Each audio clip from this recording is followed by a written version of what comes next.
लाइए प्लीज, हमने जब वेडनेसडे को सेशन की समाप्ति करी उसके बाद यूएस के मार्केट्स खुले, जस्ट यूएस के मार्केट्स खुलने से पहले यूएस के इन्फ्लेशन नंबर्स आए। यूएस में वेडनेसडे को उस इन्फ्लेशन प्रिंट के बाद ऑलमोस्ट 1% तीनों बेंचमार्क दबाव के साथ थे। डाउ का इंटरडे चार्ट स्क्रीन पर आएगा, गैप डाउन खुले और फिर वो पूरे टाइम सल्क करते रहे, कमजोरी के साथ ही फ्राइडे को वेडनेसडे को कामकाज हुआ, तो मूड बिगाड़ा उस इन्फ्लेशन के प्रिंट ने। उसके बाद कल क्या हुआ, सेशन के दौरान यूएस पीपीआई यानी कि होलसेल के आंकड़े आए, शायद उससे कुछ कंफर्ट मिला होगा, तो इंट्राडे में कुछ रिकवरी स्ट्रांग थी। तो कोई नैस्डैक और एसएनपी अच्छी खासी मजबूती, और नैस्डैक तो जो छोड़ा था उससे कहीं तेजी में चला गया, 3.25% उछाल था। तो तब और अब की पहले प्लेट रख देता हूं, हमने फ्यूचर्स को वेडनेसडे को कहां छोड़ा था 3:30 बजे, और आज सुबह 2 दिनों के क्यूज के बाद फ्यूचर्स कहां खड़े। कोई डाउ थोड़ा सा ठंडा नजर आएगा आपको, लेकिन देखिए नैस्डैक जहां छोड़ा था उसके ऊपर के शेड पे ट्रेड होता हुआ, देखिए एसएनपी जहां छोड़ा था उसी के इर्द गिर्द घूमता हुआ नजर आ रहा है।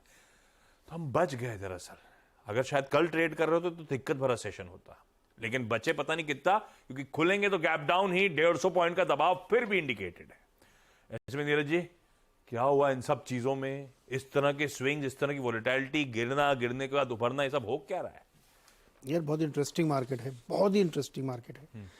2 दिन की चीजें हमें समझनी है। बुधवार को जब नंबर आए इन्फ्लेशन के वहां पे, तो नंबर बहुत बढ़ के आए, 3.5% सीपीआई लोकल रिटेल इन्फ्लेशन आया। अरे ये जो 2% टारगेट बोलता है फेड, हाँ। ये सीपीआई का है कि कोर का है, किसका है? सीपीआई का, और बहुत ही दूर है, जो 3.5, कि डबल होगा उसके वापस। बहुत ही टफ है, बहुत टफ है। और उसके अंदर जब हम लोगों ने जाके देखा तो वही फ्यूल की वजह से ही ज़्यादातर आई, ट्रांसपोर्ट कॉस्ट बढ़ गई, फ्यूल कॉस्ट बढ़ गई, और एनर्जी कॉस्ट 2.1% है। एनर्जी जब बोल रहा हूँ तो पूरे बास्केट की बात मैं कर रहा हूँ, तो उसकी वजह से बड़ा, फिर उसमें अपैरल की महंगाई बढ़ गई है। इसकी वजह से थोड़ा सा मार्केट में निराशा हुई कि अब ये रेट कट तो गया, अब तो पता नहीं जून जुलाई कब होगा, नहीं होगा। मार्केट गिरा, बहुत अच्छा से गिरा बुधवार को। थर्सडे को जब छुट्टी का दिन था कल हम लोग भारतीय बाजार में, तो कल फिर वहाँ WPI का नंबर आया। WPI का नंबर अनुमान से बढ़ा है, लेकिन अनुमान से कम। अब ये एक बहुत दिलचस्प बात है कि आपने सोच रखा था ऐसा होगा, उससे कम हुआ तो आप बहुत खुश हो गए, बट एक्चुअली वो भी बढ़ा है। अच्छा, भाई WPI से थोड़ी कम हो जाए, तो फिर क्यों ये एसएनपी नैस्डैक भाग गए? इसलिए क्योंकि हम ये खुश हो गए कि जो हम लोग एक्सपेक्ट कर रहे थे, सीपीआई को देख के भी और एक्सपेक्टेशन, हमारा मन नहीं कर रहा गिरने का, ऐसा तो नहीं है। सच्चाई ये है सिर्फ कि हम बेचने के लिए तैयार नहीं है, मेरा मन नहीं है गिरने के लिए, क्योंकि हमको कुछ और पता है। मतलब हमको ऐसा लगता है कुछ और पता है, जब मैं कह रहा हूं कि जो परिस्थिति बन रही है उसमें शायद रेट कट एकदम तय हो रहा है कि होगा ही होगा, आप इन नंबरों को छोड़ दीजिए। मार्केट इस बात को सेंस कर रहा है, इसलिए अपनी पोजीशन छोड़ नहीं रहा है। पूरी रिकवरी हो गई, पूरी रिकवरी।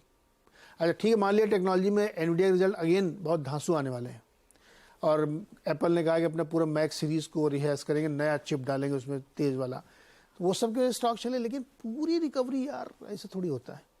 अगर ये डर है आपको कि जून में रेट कट नहीं होगा, तो इतना नहीं होना चाहिए, तो फिर वो बढ़ गया मार्केट।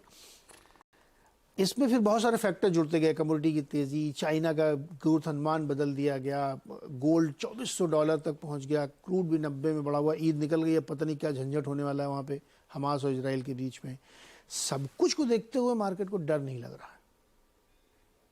अभी आज शुक्रवार है, आज शाम को रिजल्ट आएंगे 4 बड़े बड़े बैंकों के, सब रिजल्ट अच्छे आने वाले हैं, कोई दिक्कत खराब नहीं आने वाला है।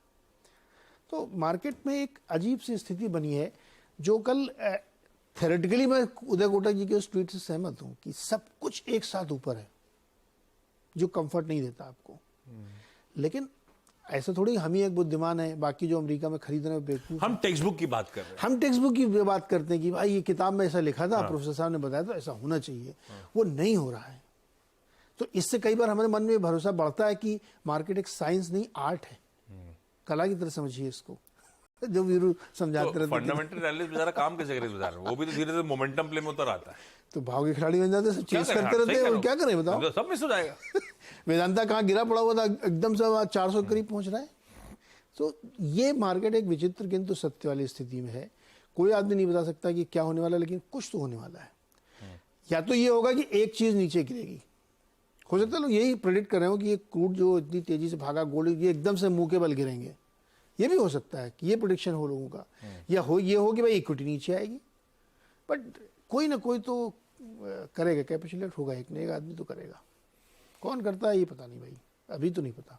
लीजिए भाई, इस तरह के खराब इन्फ्लेशन के प्रिंट के बावजूद यूएस के बाजार बाउंस बैक कर जाते हैं। 2% का फेड का टारगेट, जब तक 2% नहीं पहुंचेगा हम ब्याज दरें नहीं घटाएंगे, यही कहा था, सबने कहा था, न सिर्फ पॉवेल साहब ने, उनके साथ फेरिफेरल एफओएमसी मेंबर्स की स्पीचेस भी ऐसी कुछ कहती थी। आज वो इन्फ्लेशन 2 की जगह 3.5% और दूर होता चले जा रहा है, और फिर भी बाजार का भरोसा है, एटलीस्ट भाव ऐसा कह रहा है कि भरोसा है कि इस समर में, इस गर्मी के सीजन में दरों में कटौती आने की तैयारी हो रही है। भाव भगवान छे,